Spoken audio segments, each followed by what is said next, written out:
पहली बार राजद के पूर्व जिला अध्यक्ष ने खोला लालू परिवार का पोल।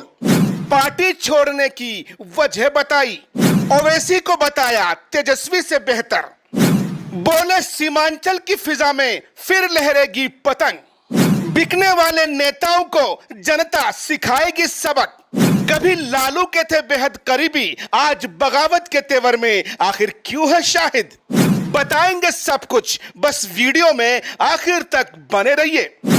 आपने मुझे बोलने का मौका दिया, बहुत बहुत शुक्रिया। आपने बोला कि मैंने 2020 में आरजेडी से विधानसभा का इलेक्शन लड़ा था, लेकिन पार्टी की हालात को देखते हुए, पार्टी की पोजीशन को देखते हुए, पार्टी के मनोबल जो है आरजेडी का, उसको देखकर मुझे अच्छा नहीं लगा।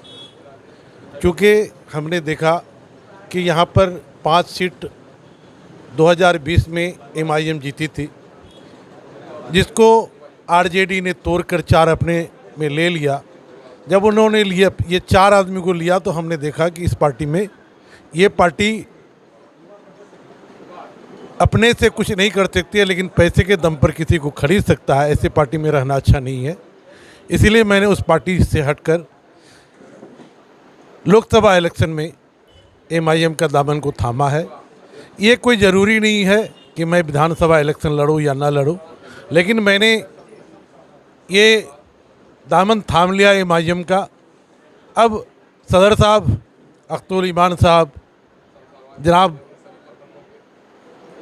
असदुद्दीन साहब अगर सोचेंगे कि नहीं शाहिद यहाँ का कैंडिडेट बन सकता है, तो अल्हम्दुलिल्लाह ठीक है।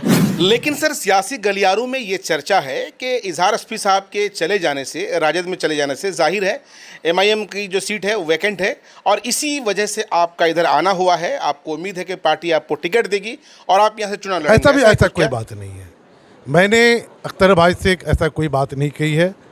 मैंने जब जो है यहाँ से हैदराबाद गया था, हैदराबाद में कुछ लोग हैं मेरे, उन लोगों ने मुझे कहा, और मैं वहाँ से जो है असदुद्दीन साहब से मिले। वहाँ पर बातचीत होने के बाद असदुद्दीन साहब बोले कि आप हम लोग के साथ रहिए। फिर मैंने वादा किया था, मैं फिर यहाँ आया, अख्तर साहब से बात किया। मैंने कोई ऐसा नहीं कि वो सीट वैकेंट है, अगर किसी को तो लड़ाना है, अगर अख्तर साहब हमें अच्छा समझेंगे तो ज़रूर लड़ाएंगे। सर, एक और सवाल है जो काफ़ी अहम है। आपका पहला फ़ोटो ओवैसी साहब के साथ जारी किया गया, आपकी फेसबुक पर या किसी के फेसबुक पे दिखा गया, और तब जाकर ये लोगों को पता चला कि साहब अब जो है शाहिद साहब कहीं ना कहीं मजलिस के रुख कर रहे हैं। लेकिन उससे पहले अख्तरुल ईमान साहब से कोई मुलाकात की तस्वीर नज़र नहीं आई, न जिला अध्यक्ष की आपके साथ कोई तस्वीर आई। ऐसी कोई बात नहीं है। मुझे तो अख्तर साहब पर बेलू विश्वास सब कुछ है। मैंने वहाँ इलाज के दौरान गया था। मेरे वहाँ कुछ दोस्त हैं जो ओवैसी साहब के नज़दीकी हैं, उन लोगों से वो मुझे दावत किया था, मैंने वहाँ गया।